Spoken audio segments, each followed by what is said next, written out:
So I'm Professor Tim Davis from the University of Western Australia and Fremantle Hospital, and I've been presenting some work on diabetic ketoacidosis, which, as a lot of people will know, is a very serious metabolic complication of diabetes, traditionally associated with type 1 diabetes, but the research we presented shows that people with type 2 diabetes can get it in certain circumstances, and also people with other types of diabetes, such as latent autoimmune diabetes of adults or type 1.5 diabetes, and secondary diabetes, which is that associated with pancreatitis or pancreatic surgery.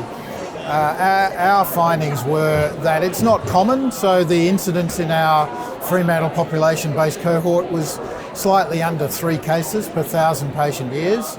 About half of them were in type 1s, about a quarter of them were in type 2s, and the rest were in LADAs, this latent autoimmune diabetes, and secondary diabetes.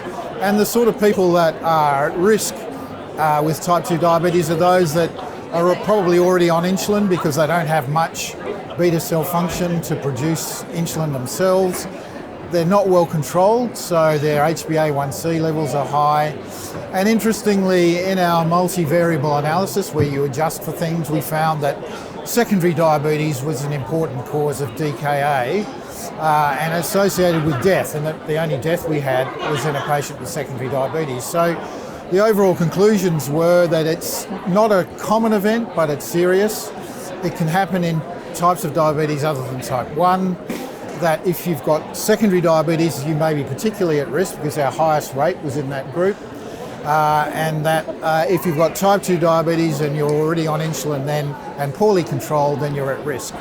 And those sorts of considerations should help patients and practitioners perhaps identify at-risk situations, especially for people that don't have type 1 diabetes.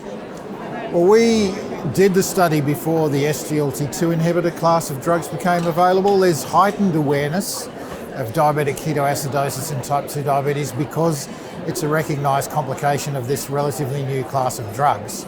So I think we should also remember, though, that it can happen in type 2 diabetes without the SGLT2 inhibitors, and I think if there is heightened awareness through this new class of drugs having it as a known side effect then, or adverse event, then that will have knock-on effects for generalised increased awareness in type 2 diabetes.